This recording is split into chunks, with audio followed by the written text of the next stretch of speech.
Bonjour, mon nom c'est Julie, je suis orthophoniste, je travaille dans un centre de réadaptation pédiatrique avec des adolescents qui ont un trouble acquis du langage. Bonjour, je suis James, je suis orthophoniste. Je travaille avec une clientèle variée, autant des adultes que des enfants, qui ont des difficultés de langage, des troubles de la voix ou des difficultés de déglutition. Bonjour, je m'appelle Marie-Claude, je suis orthophoniste en milieu scolaire. Je travaille avec les élèves dysphasiques et dyslexiques en classe spécialisée et au régulier. Bonjour, je suis Marie-Stéphane et je suis orthophoniste dans un hôpital de soins aigus. Et ma clientèle, ce sont des adultes hospitalisés en neurochirurgie. Bonjour, je m'appelle Maryse. Je suis orthophoniste en centre de réadaptation. Je travaille avec des enfants d'âge préscolaire qui présentent un retard ou un trouble au niveau du langage et de la communication. Savez-vous qui est l'orthophoniste? L'orthophoniste est le professionnel qui s'occupe de la communication et de la déglutition. Essayons de mieux comprendre ce que l'orthophoniste peut faire pour vous. La communication, c'est bien plus que pouvoir parler. Communiquer, c'est transmettre et recevoir un message.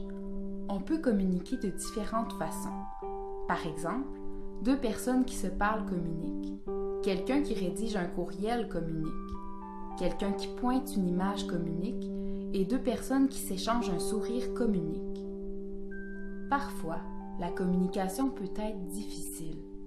L'orthophoniste est le professionnel qui propose des moyens pour faciliter ou rétablir la communication. Il peut intervenir auprès d'enfants, d'adolescents et d'adultes. Pour choisir les moyens les plus appropriés, l'orthophoniste évalue les différents aspects de la communication, c'est-à-dire le langage, la parole et la voix.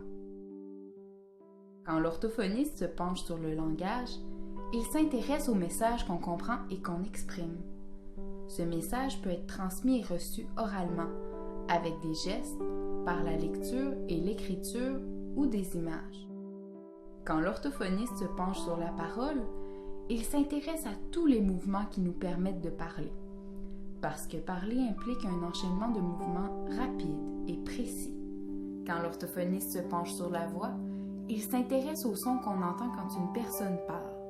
Ce son est propre à chacun. Des difficultés avec la voix peuvent être problématiques, en particulier pour les personnes dont la voix est l'outil de travail.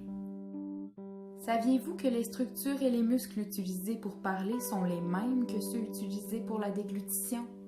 La déglutition, c'est toutes les étapes nécessaires pour avaler notre salive, ce qu'on mange ou ce qu'on boit. Quand l'orthophoniste se penche sur la déglutition, il trouve des moyens pour que la déglutition soit naturelle et sécuritaire. En conclusion, l'orthophoniste collabore avec la famille et les autres intervenants du réseau de la santé et de l'éducation. En s'attardant sur les problèmes de communication, langage, parole, voix et déglutition, l'orthophoniste peut améliorer la qualité de vie. Bonjour, je m'appelle Dominique, je suis la maman de Tom Lee et de Mallory.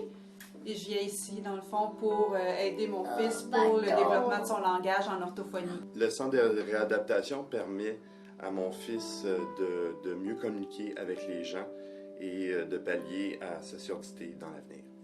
Bonjour, je m'appelle Jessica. Je suis suivie avec un orthophoniste depuis l'âge de 3 ans.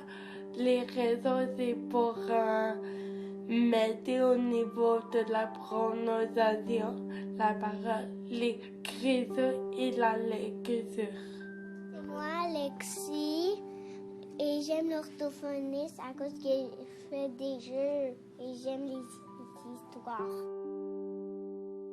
Si vous pensez avoir besoin des services d'un orthophoniste ou pour plus d'informations, n'hésitez pas à consulter.